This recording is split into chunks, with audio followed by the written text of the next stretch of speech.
González y Martín Escarza conducen con Frecuencia Laboral, el espacio donde los trabajadores son la noticia. Bienvenidos. Este es mi sitio, esta es mi gente, somos obreros, la clase preferente.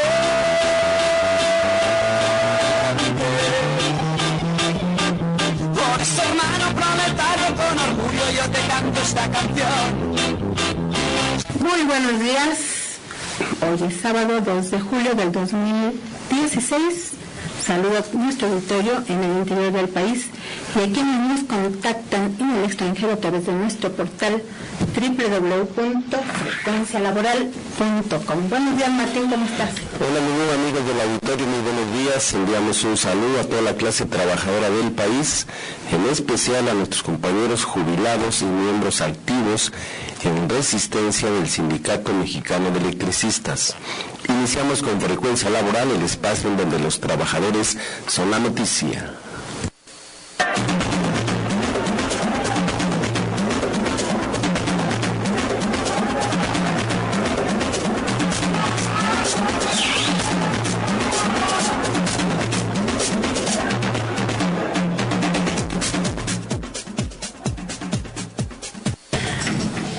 Martín, hay buenas noticias. En el Sindicato Mexicano de Electricistas se recibió la primer fábrica de todas las que les tienen que entregar como parte de la propiedad del Sindicato Mexicano de Electricistas. Eso luego de la extinción ilegal de Luz y Fuerza del Centro, que ocurrió en octubre del 2009, en donde los trabajadores tenían invertidos recursos. Entonces, ayer se hizo el acto conmemorativo de recepción de esta fábrica salónica ubicada en Azcapotzalco, en la Ciudad de México. ¿Y qué procede en adelante? Sí, es importante señalar que estamos ya en la última etapa de la negociación con el gobierno de este tema de la entrega de bienes inmuebles de Luz y Fuerza del Centro en propiedad del sindicato para poder capitalizar lo que será nuestra cooperativa, el EF del Centro. Vamos a ver entregado en una primera etapa 38 predios, entre ellos algunos centros de distribución, algunos predios que están en el Estado de México, en el Estado de Hidalgo, en Puebla, en Morelos, y a partir del día de ayer se inicia la entrega de lo que son otra etapa de fábricas y talleres. Ayer fue muy emotivo la presencia de todos los trabajadores de la resistencia, de sus familias, de nuestros compañeros jubilados, en lo que le conocemos nosotros como el taller mecánico industrial y el taller eléctrico. Desde aquí enviamos un saludo a los compañeros que mantuvieron guardias permanentes en estos centros de trabajo. Todavía 4 semanas estuvimos en plantón en este centro de Salónica, y el día de ayer las autoridades por parte de la Secretaría de Energía nos entregan el acto de entrega-recepción, donde ya pasan en propiedades urbanas industriales en favor del sindicato para echar a andar nuestra cooperativa. Fue motivo desde el punto de vista histórico de cómo nacen estos talleres. Ahí hubo jubilados que estuvieron trabajando en esos talleres, ingenieros, trabajadores de base, y de inmediato se hicieron reuniones entre ellos para poder planear desde la vigilancia misma de los inmuebles, desde preparar las oficinas para iniciar la planeación estratégica de lo que va a ser estos talleres. Y algo importante para nosotros, en el proceso de la historia del sindicato, en los años 20, curiosamente los trabajadores plantearon la cooperativa, una cooperativa de producción, y lo primero que compraron fue un taller mecánico industrial y taller eléctrico, que ya con eso se les daba servicio a la sociedad, en una especie de cooperativa, y los trabajadores aportaban recursos en los años 20 en el sindicato para constituir esta cooperativa con estos talleres, y de esa manera tener mayores condiciones de los trabajadores que de repente perdían su empleo. Era una forma alternativa y era un brazo financiero para sostener a los propios trabajadores del Sindicato Mexicano de Electricistas. Entonces fue muy emotivo ayer. ya está en propiedad y a partir de ahí inicia la entrega de las demás fábricas y talleres, las fábricas de estructuras, las fábricas de postes, los talleres automotrices, donde prácticamente nuestros compañeros ingenieros, con los compañeros de base y el respaldo del Instituto Politécnico Nacional, han desarrollado ya varias líneas de negocios. Bueno, decía Humberto Montes de Oca, quien hizo uso de la palabra, es secretario del Exterior del Sindicato Mexicano de Electricistas, que este es parte del proyecto productivo de la nueva cooperativa que forma el Sindicato Mexicano de Electricistas, en la que serán reinstalados o reubicados quienes se mantuvieron en la resistencia. Y decía que va a ser un proyecto autogestivo. Vamos a escucharlo.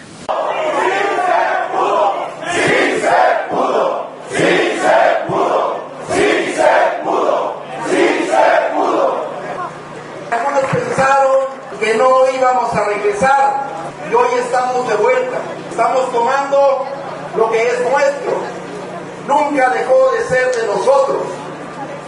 Esta fábrica en nuestras manos y con nuestras manos le va a dar de comer a nuestras familias, porque esta fábrica es la recuperación de un medio de producción para los trabajadores.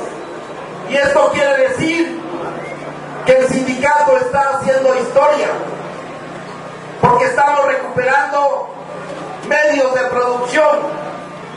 No necesitamos de un patrón para producir, y nuestra producción la vamos a organizar autogestivamente. Esta propiedad, que a partir del día de hoy es una propiedad colectiva, nos va a permitir crecer como trabajadores, crecer como personas, crecer como seres humanos, sin explotación. ¿Y entonces cuánto faltaría, Martín? Pues ahorita es concluir la entrega de las fábricas y los talleres. De hecho, ya las autoridades hicieron las visitas correspondientes. Nosotros presentamos toda una información a las autoridades, a la Secretaría de Gobernación, a la Secretaría de Energía, donde planteamos las líneas de negocios, cuántos trabajadores van a estar en cada una de estos inmuebles, y esperamos concluir esa etapa para pasar al programa de lo que será el cobro de las indemnizaciones, que esa parte prácticamente ya está concluida en la Junta Federal de Conciliación y Arbitraje. Están conciliadas las listas, los montos, y están aperturadas las cuentas a través de la institución de Banorte. Ya se encuentra alquilado el espacio en donde se va a atender a 1,000 trabajadores por día, y solamente nosotros, en un acuerdo que fue ratificado incluso el día de ayer, fue un acuerdo de asamblea, que en tanto no concluya la entrega de los inmuebles, pues no vamos a cobrar las indemnizaciones, porque sabemos cómo es el gobierno. Y se cobra la indemnización y ya después se hacen todos para entregar las fábricas y los talleres, que es para nosotros un área de oportunidad, toda vez que estas fábricas y talleres las tenemos certificadas y contamos con lo más importante, que es la mano de obra calificada. Todos los conocimientos de nuestros compañeros en esos talleres hoy es lo que va a permitir poder aperturar y dar un servicio al sector eléctrico nacional e internacional.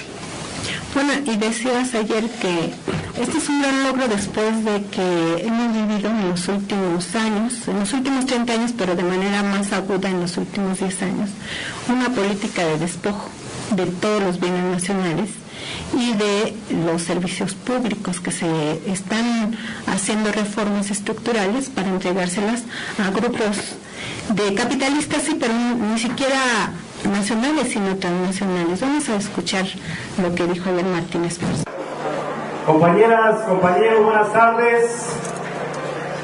Para mí es una emoción estar al frente aquí con ustedes y recibir este inmueble, el taller mecánico industrial, el taller eléctrico, que ha sido baluarte en nuestra organización, y hoy todos somos testigos.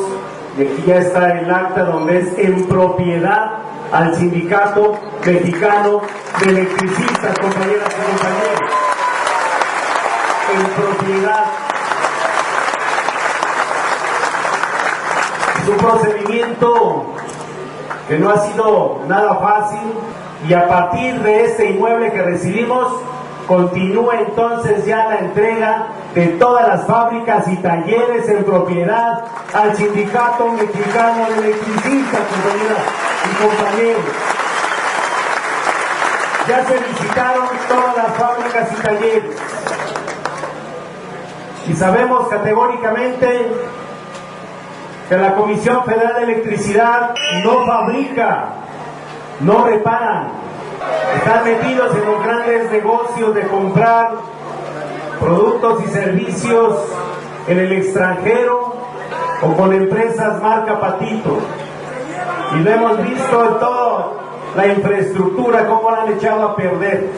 Por eso la relevancia de abrir estas fábricas y estos talleres, porque es un área de oportunidad para todos los trabajadores, y por nuestra familia estamos luchando, por nuestros hijos que les hemos enseñado también a luchar, porque estamos en una lucha de clases, compañeros, una lucha donde la clase política capitalista neoliberal no pierde momento para subastar nuestra nación, para entregar el petróleo a los extranjeros, para entregar la electricidad a los extranjeros, para entregar las tierras con su reforma, que hoy ya pueden venir los extranjeros a comprar terrenos, ejidos y despojar a los mexicanos de nuestro proyecto de nación establecido en la Constitución. Hoy todos los días las subastas, y continúan profundizando con sus reformas. Son insaciables estos capitalistas. Y siguen las reformas, y siguen los conflictos. Sí, continúan hoy el anuncio que se va a tocar en el programa, es de que van a levantar los plantones en Oaxaca con el uso de la fuerza. El mensaje del secretario de Gobernación, Osorio Chong, el día de ayer, pues muestra ese perfil de gobierno, que van a hacer hasta lo imposible por imponer reformas que son contrarias al interés de los mexicanos. Y bueno, hay que estar muy atentos, porque en ese perfil de gobierno, y que están en el ocaso de su salida y con una aceptación de la más baja en la historia de un gobierno en México, pues se van a aumentar los conflictos sociales, ¿no?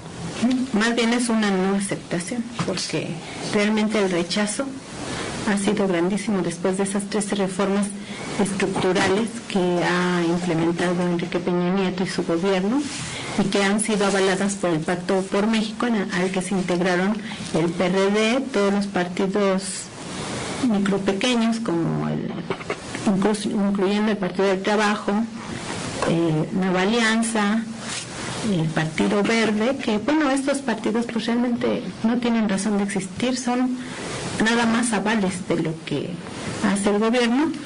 Y el único que no se integró fue Movimiento Ciudadano, ¿no?, que siempre se mantuvo al margen de estas, o en contra incluso de estas reformas estructurales. Pero bueno, pues ayer su gobernador de Oaxaca ordenó que llegaran fuerzas policíacas y que reprimieran al pueblo de Oaxaca. Él dice que no lo ordenó, pero fue parte de quien, digamos, operó para que ocurriera el asesinato de 14 personas, según el recuento de la Coordinadora Nacional de Trabajadores de la Educación, porque el recuento oficial es menor, y lo repiten como si fuera una verdad, que solo hubo, primero decían 3 muertos, luego 6, y hablan de 6 muertos, pero hubo 14 muertos asesinados por la Policía Federal, pero porque recibieron órdenes superiores, y hay que preguntarse quién dio esa orden. Y nos vamos al despertar del gallo. El despertar del gallo. Bien, la pregunta del despertar del gallo el día de hoy es: ¿qué dice la Ley Federal del Trabajo si lo contratan a través de un outsourcing? ¿Qué derechos tiene? Invitamos a que visiten nuestro portal www.frecuencialaboral.com. Estás escuchando escuchando Frecuencia Laboral con Lourdes Martínez y Martín Esparza. Seguimos. Tenemos en el estudio de transmisión a el maestro Sócrates Silverio Galicia Fuentes. Él es profesor e investigador de la Universidad Autónoma Chapingo y secretario del exterior del Sindicato de Trabajadores de esa casa de estudios. Él irá a Canadá, al Foro Social Mundial, junto con otros académicos de Chapingo, y ahí van a participar más de 800 representantes sociales de todo el planeta. Entre otras cosas, va a presentar el libro 10 años de frecuencia laboral en el espacio donde los trabajadores son la noticia, pero también va a dar una ponencia sobre la precariedad laboral que afecta a los profesores de todos los niveles educativos del país. Bienvenido al Ring Laboral.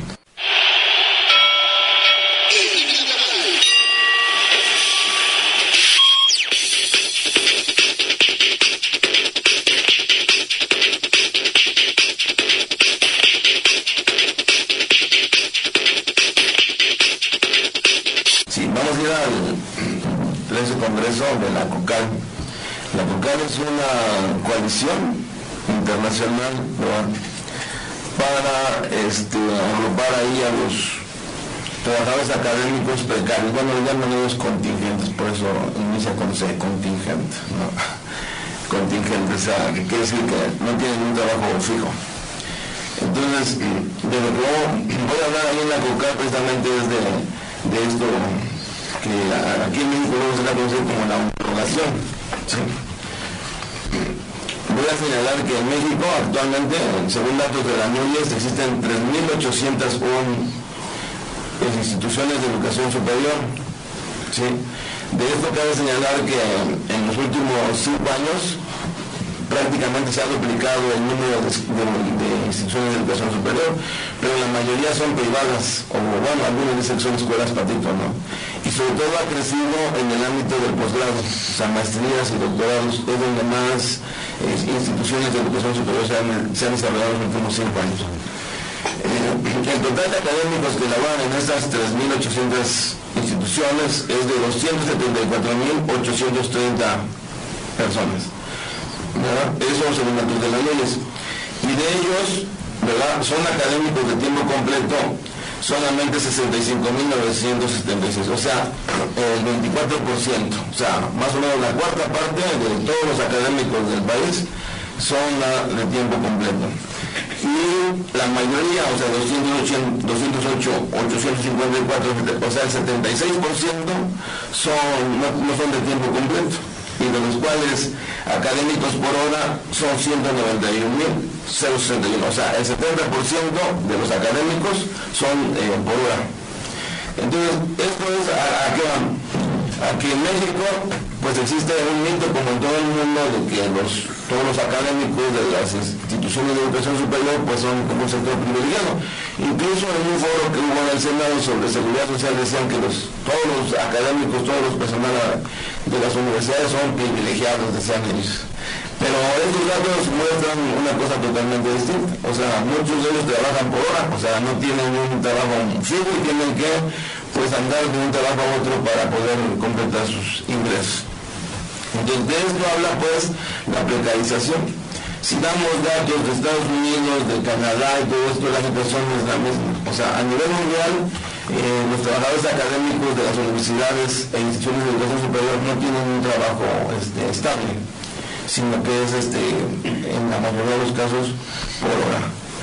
En el caso de la CENTESIC, que es la Coordinadora Nacional de Sindicatos Universitarios de Investigación y Cultura, es muy heterogéneo. Realmente hay pocas instituciones que es, en el caso de Chapingo y la Universidad Autónoma de la Ciudad de México, los que tienen contratos que pueden ser, son los más favorables para los trabajadores, y en donde la mayoría de los trabajadores, como es el caso de Chapingo, el 70%, según los datos que tenemos aquí, el 70%, o sea, 3/4 partes de los académicos de Chapingo están contratados o sea, por tiempo indeterminado, tienen contratos de base. ¿Sí? Y en la Universidad Autónoma de la Ciudad de México, la mitad de los académicos son igual contratados por contrato de base.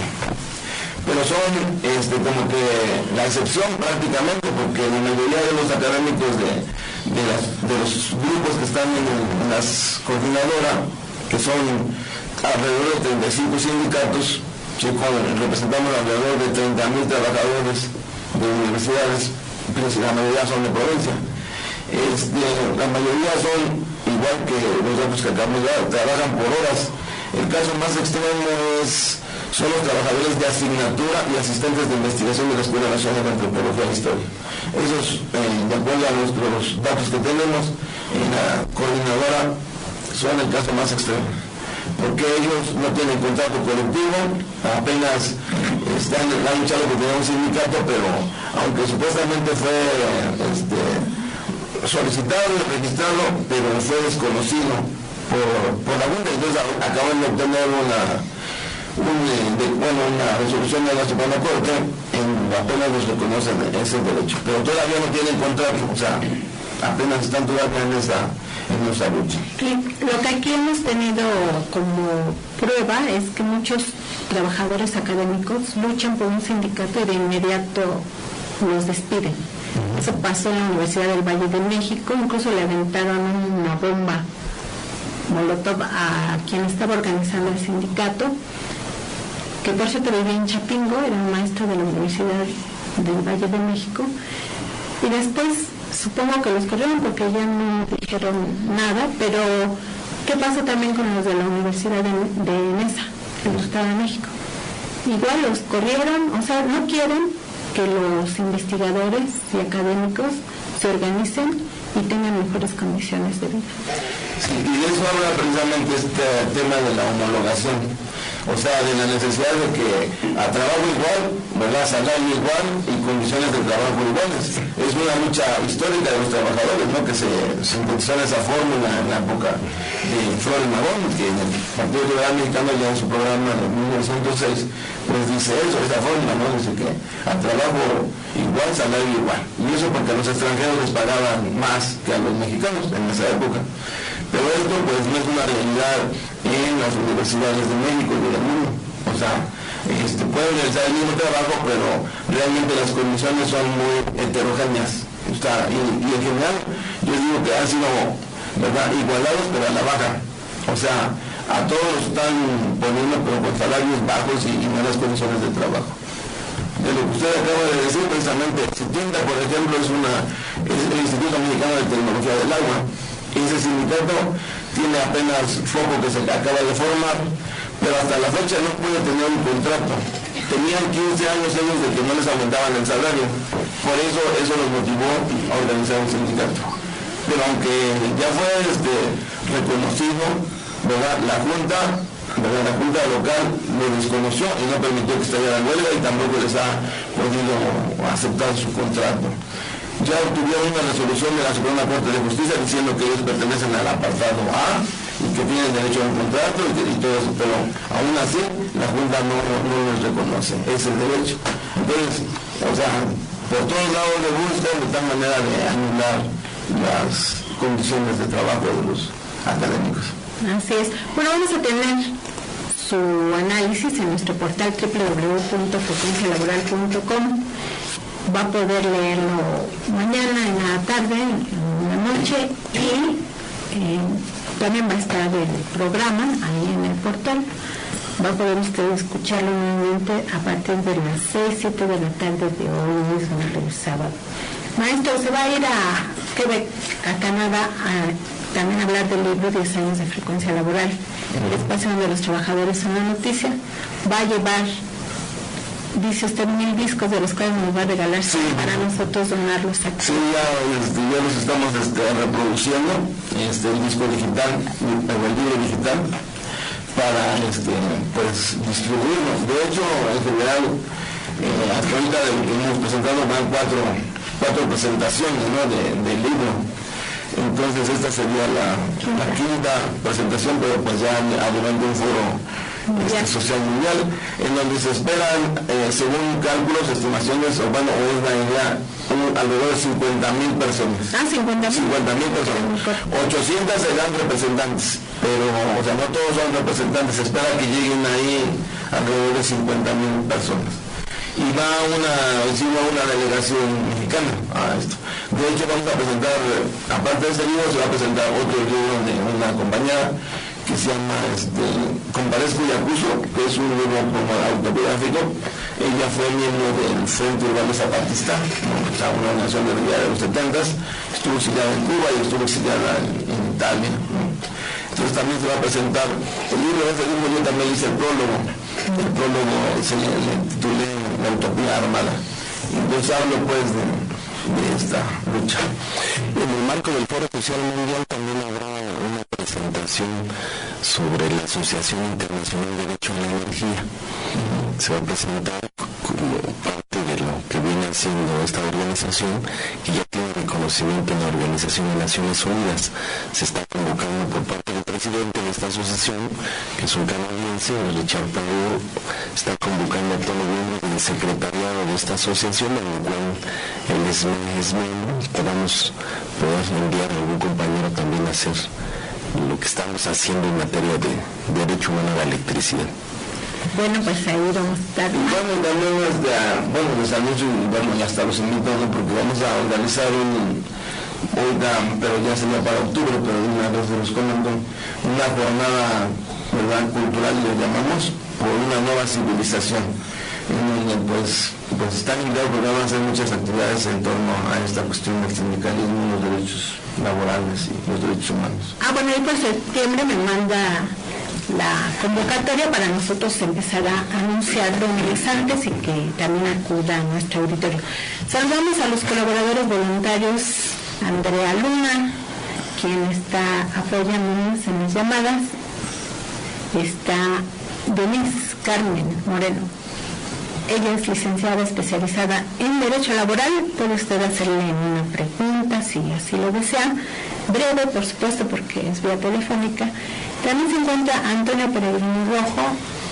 Joel Hernández, el Popeye, está convaleciente, sigue recuperándose de una operación. El licenciado Jesús Luna, Martín Esparza, Luis Martínez, Eduardo Díaz. Muchas gracias. Estás escuchando Frecuencia Laboral con Lourdes Martínez y Martín Esparza. Seguimos. Había olvidado saludar a David Muñoz en los controles técnicos. Él hace posible que usted nos escuche en su hogar. Nos llamó un radioescucha, una persona que escucha cada 8 días el programa, y nos preguntaba que si David Muñoz había estudiado en una secundaria, pero dice David que él estudió en Orizaba y en el Estado de México, en Epantla, donde nació Sor Juana Inés de la Cruz, y que lo más seguro es que no sea el mismo David Muñoz que él conoce. Alejandro Suástegui Rivera es maestro pensionado, y que si podríamos volver a hablar del asunto de las pensiones. Precisamente en unos momentos más vamos a hablar de eso, pero antes déjenme reír para no llorar. Déjenme reír, ay mamá, para no llorar. ¿Qué va? Déjenme cantar, pa' que la pena no duela tanto. Déjenme reír, ay mamá, para no llorar. ¿Qué va? Déjenme cantar, pa' que la pena no duela tanto. ¿Por qué nos vamos a reír para no llorar? Como dice la canción de Rubén Blades, porque el gobierno federal, después del asesinato de 14 personas en Nochistlán que apoyaban a los maestros, quedaron más de 100 heridos y se habla de 23 desaparecidos, decidió entablar una mesa de negociación y diálogo con los maestros de la Coordinadora Nacional de Trabajadores de la Educación, que piden que se derogue la reforma educativa, que es el origen del problema. Pero el presidente de la República en persona, un día antes de que se sentaran a negociar, ya estaba anunciando que no van a negociar la reforma educativa, entonces no querer resolver el problema. Por lo tanto, el ambiente de conflictividad que se ha generado en el país se mantiene. Sí, es importante señalar que hay un comunicado de la Coordinadora Nacional de Trabajadores de la Educación, donde manifiestan que el gobierno ha roto de manera unilateral las pláticas. Llevan 2 reuniones en gobernación y la coordinadora estaba discutiendo en su Asamblea Nacional Representativa una salida política al conflicto. Sin embargo, el anuncio del secretario de Gobernación es que van a desalojar a la gente que está en los plantones, tanto en Oaxaca como en Chiapas, y la coordinadora llama a este comunicado para estar alertas y están pidiendo la solidaridad del pueblo de México. Sí, hay que recordar que el punto número 1 del pliego de peticiones, más allá de que se esclarezca quién dio la orden de los asesinatos en Nochistlán y también de los desaparecidos en Ayotzinapa Guerrero, está la derogación de la reforma educativa, y si no quieren negociar eso, pues realmente no se va a acabar el conflicto. Las movilizaciones de los maestros por eso siguen, incluso se han incrementado, y dice el profesor Melchor que ya les dijimos que no vamos a dar los nombres porque luego los ubican y los desaparecen o los encarcelan, aunque bueno, finalmente Gobernación tiene gente y los ubica también, ¿no? Pero bueno, que ya suman más de 800,000 maestros movilizados, casi la mitad de los 2 millones de trabajadores de la educación que hay en todo el país, a quienes se les ha sumado el apoyo de padres de familia, alumnos y otros sectores de la sociedad. Y sí, el jueves estuvimos ahí en su marcha, que fue como de 6,000 maestros, y pasaban en autos manifestándoles el apoyo, y también los turistas del turibús que se paraban y les levantaban el puño. Entonces estoy pensando que a lo mejor hasta traen turismo, ¿verdad?, para verlos. Y a nivel internacional ha habido comunicados importantes. La Central de Trabajo de Argentina hicieron un mitin en la Embajada de México en Argentina para exigir alta la represión y seguir con la negociación. También los maestros agrupados en la Federación de Académicos de Estados Unidos, afiliados a la FNCIO, sacó un comunicado dirigido al presidente de la República exigiendo el respeto a los derechos de los maestros y los académicos. El presidente de la Internacional de la Educación, que es el argentino, también sacó un comunicado llamando a nivel internacional a todos los afiliados de la Internacional de la Educación a manifestarse en las embajadas de México en todos los países en apoyo a los maestros. Entonces, estos actos de represión, en lugar de debilitarlos, nos están fortaleciendo. Y nosotros en la Coordinadora Nacional de Sindicatos, pues en esta semana hicimos una jornada de lucha en apoyo a los maestros, con diferentes actividades que incluyó el paro de un día de la Universidad Autónoma Metropolitana, la movilización de los compañeros del CETIN, de los modelos, que ellos las llamaron el semáforo informativo, y además que participaron en la marcha, y diversas actividades también de marchas y de distribución de información de otros sindicatos como el SUTIN, el SUTACM, el SUTCIA, etcétera. Entonces la coordinadora hemos tomado el acuerdo de incorporarnos al movimiento en la medida de nuestras posibilidades en respaldo a los maestros. El sábado pasado un importante foro en el Sindicato Mexicano de Electricistas de la Asamblea Nacional de Usuarios para darle toda la solidaridad al movimiento magisterial. Incluso hubo la recopilación, la acopio de víveres que se llevaron posteriormente al plantón que mantienen en la Ciudadela. Sí, bueno, en esa marcha del jueves, ayer hubo otras marchas, ¿no? Pero en la marcha del jueves se dirigieron al Senado de la República, porque hay que recordar que los legisladores aprobaron esta reforma educativa y son parte de quienes han provocado todos estos conflictos, pero tienen en sus manos la posibilidad de resolverlo si hacen una reforma, esa reforma, para evitar que siga toda esta conflictividad, porque radica el problema en que le quieren quitar su empleo de los maestros.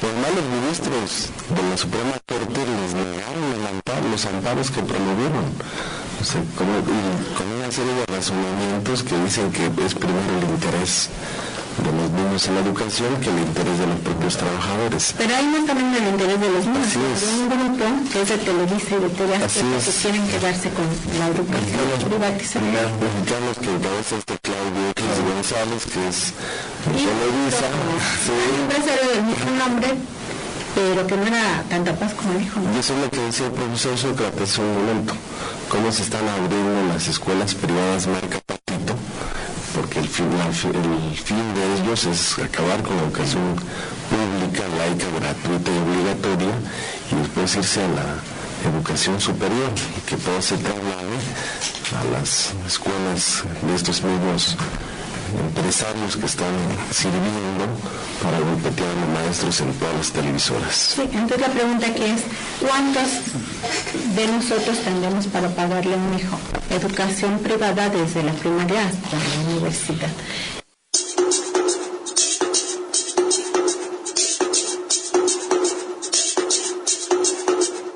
Seguridad social. ¿Sabes lo que es?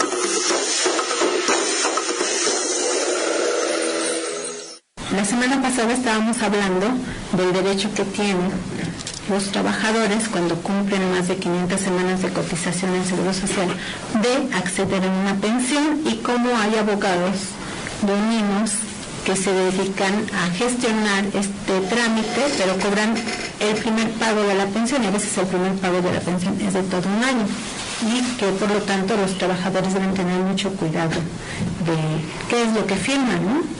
Pero esta semana Nora Gemida Miscua nos habla del derecho que tienen también los pensionados y jubilados a cobrar las cuotas del Infonavit si es que no usaron su crédito habitacional, y las cuotas que se canalizaron a las administradoras de fondos de ahorro para el retiro, las AFORES, una vez que se pensionan.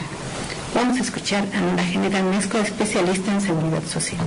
Mi nombre es Nora Gemida Cornelas, especialista en derecho social. Cuando ustedes acceden al derecho a la pensión, tienen derecho a otras prestaciones que normalmente no se toman en cuenta y que incrementan su pensión. Tienen derecho a una asignación familiar por carga familiar, esposa, hijo. Tienen derecho a una ayuda asistencial en caso de que ustedes o su esposa o concubina. Tienen derecho a los ahorros de vivienda del Infonavit. Aquí no hay ningún problema porque gracias a los trabajadores se consiguió una jurisprudencia que permite que en automático ya les pague el Infonavit su ahorro, pero también tienen derecho, como saben, a su ahorro de retiro que tienen las AFORES, y ahí si hay problema, no les quieren dar sus ahorros, les pretenden quitar una parte de esos ahorros, los agreden, los humillan con el afán de que dejen su dinero en favor de estas máquinas fraudulentas. En ese caso hay que ir a la CONDUCEF, la Comisión Nacional que defiende, digamos, a los usuarios de los servicios financieros, que está contraesquina de donde está el Poliforum Siqueiros. Otra situación que no toman en cuenta los pensionados es que tienen derecho a préstamos de parte del IMSS, que si se van al extranjero no tienen por qué quitarles su pensión. Normalmente hay convenios de reciprocidad entre los países para que les hagan llegar su pensión, y si no fuera el caso, pues ustedes si pagan los gastos de envío y no está fuera de su capacidad económica, los van a poder seguir recibiendo. Y hay otra cosa extraordinaria que pues prácticamente nadie conoce. En casos excepcionales por la situación grave en materia socioeconómica de una persona, pueden acceder a una pensión aunque no cubran los requisitos. Es una facultad que se otorga también al instituto. En resumen, no necesitan de abogados, no necesitan de intermediarios para simplemente acudir al IMSS, al área de afiliación, preguntar por los seguros especiales, y podrán en su caso escoger ya sea la continuación voluntaria en el régimen obligatorio cuando ya estuvieron trabajando, o bien la incorporación voluntaria al régimen obligatorio. Son muchos temas, pero la idea es que el IMSS es sumamente accesible y pueden, haciendo un esfuerzo con cuotas que no son voluminosas, acceder al más importante servicio, que es las pensiones, pero sobre todo la atención médica. Por eso los jubilados y pensionados deben de estar del lado de la lucha que ahorita están dando los trabajadores de la salud, porque si desintegran al IMSS y al ISSSTE, pues también van a perder una de las prestaciones centrales, que es la atención a la salud para ustedes y sus familias. Muchas gracias.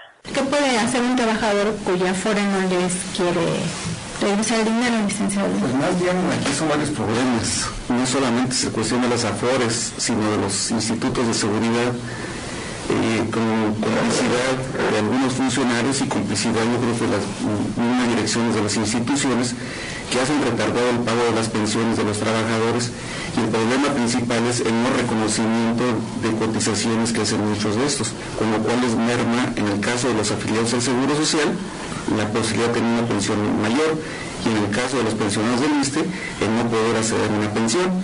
Esos son los problemas. Por eso aquí una primera recomendación es que los trabajadores debemos un poco cuidar nuestros documentos, que les pueden dar una accesibilidad en un momento para poder reclamar, y eso se hace principalmente a través de una reclamación ante esos institutos. Si no es así, lo pueden hacer efectivamente ante la Conducción, ante la CONSAR, o recurrir a la Procuraduría de la Defensa del Trabajo, o contratar a algún abogado particular, pero que sepa del tema de este tipo de situaciones. Y que lean bien el contrato, porque si no... Pero hay mucho más cuestiones que hacer ver a propósito de esto, ¿no? Pero bueno. Sí, la próxima semana vamos a seguir con el tema, porque también hay trabajadores que perdieron su empleo, están en la economía informal, y cómo pueden acceder a una pensión. Bueno, los que perdieron su empleo, en el caso de los trabajadores del Seguro Social, dependiendo del número de semanas reconocidas que tengan, o la vigencia de derechos que tengan, si tienen vigencia de derechos, lo único que pueden hacer es meterse al seguro voluntario o llamado modalidad 40. Si no tienen vigencia de derecho o sea que no se han reconocido su derecho para una pensión, pues tendría que meterse a trabajar nuevamente o contratar los servicios, bueno, más bien que un patrón contrate sus servicios al menos durante un año, un día, para que su vigencia de derecho se reactive y entonces posteriormente hacer la gestión de su pensión. De eso vamos a hablar más adelante, porque yo creo que es el caso de la mayoría. Estás escuchando Frecuencia Laboral con Lourdes Martínez y Martín Esparza. Seguimos.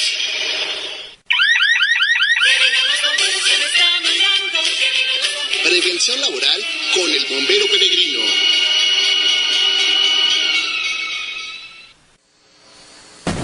Hola, muy buenos días. Les habla su amigo el bombero peregrino. Hoy les platicaré sobre el humo. El humo es el producto visible de una combustión incompleta. Es visible por partículas que no alcanzaron a quemarse. Sin embargo, estos productos son combustibles todavía. Su composición y porcentaje determinan el color y densidad del humo. El humo que se encuentra normalmente en un incendio consiste en una mezcla de oxígeno, nitrógeno, dióxido de carbono, un poco de monóxido de carbono, partículas finamente divididas de yin y carbono, y un surtido misceláneo de productos que han sido liberados del material involucrado. En una estructura quemándose, el humo se incrementa gradualmente y continuamente reduce la visibilidad hasta que la ventilación es llevada a cabo. La falta de visibilidad es la causa de la desorientación que puede atrapar a las personas en edificios llenos de humo, y esto es lo que mata. Si existe un incendio en tu centro de trabajo y te atrapa el humo, recuerda que a nivel de piso existe aire respirable. Para mayor información, comuníquese con el cuerpo de bomberos más cercano o llame al 068. Escríbame al siguiente correo electrónico antonioperegrino@yahoo.com.mx. Informó para Frecuencia Laboral su amigo el bombero peregrino. Y ya lo que te hemos presentado, Eduardo Díaz Reguera, tienes una buena noticia. Hoy es día de buenas noticias. Bueno, sí, después de casi 5 años de lucha de los compañeros de Calzado Sandra, del sindicato que componen allá en Tlaxcala, llegaron finalmente a un acuerdo el día jueves.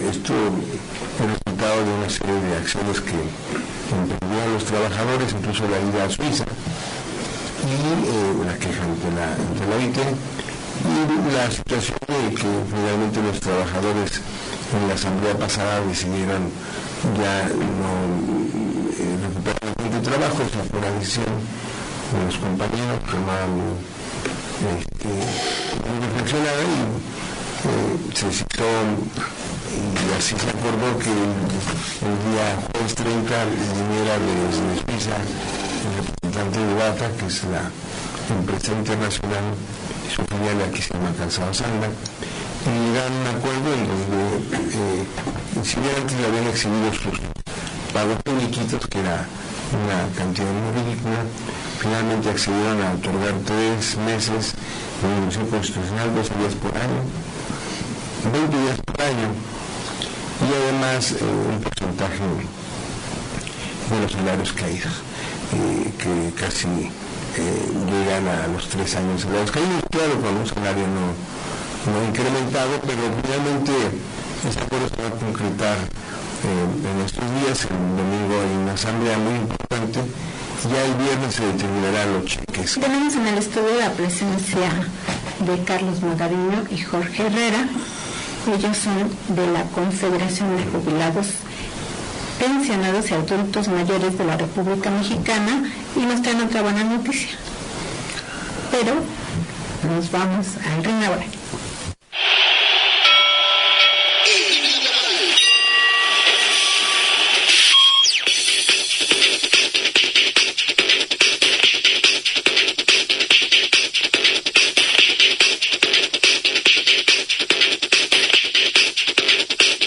Un saludo combativo a los compañeros de la resistencia del propio sindicato y a los compañeros del panel. Esta semana fueron 7 días de intensa actividad para la Confederación de Jubilados y Pensionados y Adultos Mayores, en tanto que el sábado pasado, el 25 de junio, fuimos al estado de Nayarit, concretamente a la ciudad de Tepic, a reintegrar, a reestructurar el Comité Estatal de Nayarit de la Confederación de Jubilados y Pensionados, porque una vez que le dieron el voto al sindicato Calderón, el sindicato de un impulso muy importante de la Confederación, y por consecuencia este golpe hizo que la Confederación descendiera de sus trabajos, no tuviera continuidad, y en algunos comités estatales se habían desaparecido los comités estatales. Ahí estuvimos presentes con ellos, y finalmente pudimos presentar una planilla, se presentó una planilla de consenso. Tuvimos la votación del Congreso que se efectuó allí, y desde luego se ve trompadera, tuvimos protesta, y podemos decir que la Confederación va avanzando muy importantemente en el territorio nacional, porque es necesario que redoblemos los esfuerzos para que hoy los anuncios de las pensiones, de la pensión universal, el pensionista, etcétera, no seamos paso fácil, paso de cama por parte del gobierno, en tanto que la intención es, con estas políticas neoliberales, conculcar todos los derechos de los jubilados y pensionados del propio país. El siguiente día estuvimos en el mismo Tepic, en una marcha solidaria en defensa del magisterio. Podemos decir que alrededor de 4.500 o 5.000 habitantes en sus distintas organizaciones hicieron presencia en el Palacio de Gobierno de Roberto Sandoval, una cantidad muy importante, organizaciones muy importantes del Magisterio, del Seguro Social, del ISSSTE, de trabajadores de Teléfonos de México y de SUTEL, apoyando esta marcha, y le pudimos dar un mensaje, y en donde se acusa a Roberto Sandoval, gobernador, de apropiarse impunemente de 3.200 millones de pesos del Fondo de Pensiones para los Trabajadores de Nayarit. Yo quisiera que la segunda parte, si te permite, nuestro compañero Jorge Herrera, que es el vicepresidente de la propia Confederación, pueda implementar la información, particularmente en Mexicali. Sí, de Nayarit nos trasladamos a Mexicali, y el día 28, martes 28, ahí celebramos el Congreso para constituir el Frente Estatal de Baja California.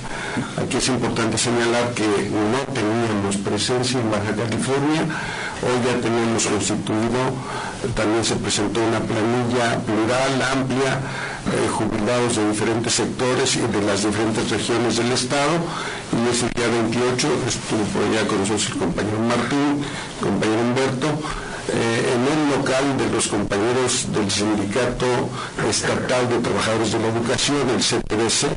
Ahí celebramos esta reunión, y también, bueno, pues ya podemos decir que en el norte del país, que es donde luego se nos dificulta organizar a los trabajadores, se está dando un impulso muy importante. El caso de Mexicali, como el caso de Nayarit y como el caso de todo el país, en la agenda de los neoliberales está puesta la intención de golpear las pensiones y jubilaciones, de tal manera que el que estemos avanzando con estos comités estatales nos permite fortalecer y organizar y enfrentar de mejor manera esto que se viene anunciando, que se viene caminando y que es necesario pues que logremos aglutinar un contingente importante a través de la Confederación para en los momentos que el Congreso se vuelva a abrir la discusión de estos temas, estemos fortalecidos. No solamente la Confederación, sabemos que hay otras organizaciones, pero nosotros hacemos un llamado a que desde la Confederación podamos enfrentar esta lucha. Hemos encontrado una gran exposición en los estados de la República que hemos visitado. El jubilado y la persona empiezan a entender, no que están entendiendo, empiezan a entender el significado de una política de despojo, como hace rato se llegaron ustedes del Martinito, respecto del asunto de cómo quitar los derechos y aportar una lana. Voy a dar un dato. Un trabajador del Seguro Social que pide las viviendas cotizadas y se los dan de manera electrónica, esa información está siendo víctima de despojo. Las tienen entrampadas, amañadas esas informaciones. Cuando va uno y pide por escrito las viviendas cotizadas, sucede que nos están quitando 400 cuando menos semanas cotizadas. Lo digo por experiencia propia. No estoy hablando de algo que me hayan platicado. Yo tenía la información de 1701, y cuando me está ayudando para la pensión, lo pedimos de manera electrónica y me daban 1.200 y tantas. Hay dinero en el Seguro Social. Se roba o le roban al derechohabiente sus viviendas cotizadas y les pagan a una persona que no está de acuerdo con las que tenía. Entonces, no culpa a los trabajadores que vayan a pedir una pensión al Seguro Social que se le dé de manera escrita. De otra manera, si lo dan digitalizado, entonces les dan a quitar por lo menos 400 cotizaciones. Y eso no solamente sucede en el Seguro Social, sucede en el ISSSTE. Nosotros hemos venido diciendo que hay un robo brutal a los derechos de los trabajadores y esperamos que podamos conseguir con otros ponentes de opinión sobre las pensiones y jubilaciones y sobre la seguridad social. La seguridad social, tratando desde el punto de vista de atención médica, está por los suelos y va a ser más si nosotros nos dejamos que proceda la universalización de los servicios de salud. La atención médica, que hoy vamos a poner derecho y ponemos en los hospitales de Pemex, del ISSSTE, del Seguro Social, del DIF. Vamos a ir al Seguro Popular donde ya están tasadas las enfermedades de diferentes tipos y los precios de cada enfermedad. Y luego entonces va a haber un problema fuerte de los trabajadores porque con el outsourcing, la reforma laboral, no vamos a alcanzar ni darles educación ni atender médicamente nosotros mismos y nuestras familias. Estamos ante la expectativa de un país de muertos. Muchas gracias. Resultado muy importante, pero yo quiero subrayar también que se prevé una plataforma política de lucha con los jubilados pensionados de adultos mayores, y luego también enviamos un saludo a los maestros del estado de Baja California porque cumplieron su 10º aniversario como sindicato independiente, un sindicato que está luchando también porque les reconozcan sus condiciones generales, porque tengan estabilidad del empleo. Y es hora de despedirnos. Saludamos también a los compañeros o a los usuarios de la energía de Huachinango, que quiere ser una importante movilización que vieron que no de CFE a cortarles la luz. Y el anuncio del gobierno es que va a incrementarse la luz en un 8% para tarifas domésticas y tarifas industriales. No les ha sido satisfactorio que han aumentado en 250% las tarifas y todavía las van a aumentar más. Frecuencia laboral. Escúchanos el próximo sábado de 7 a 8 de la mañana por el 760 de AM.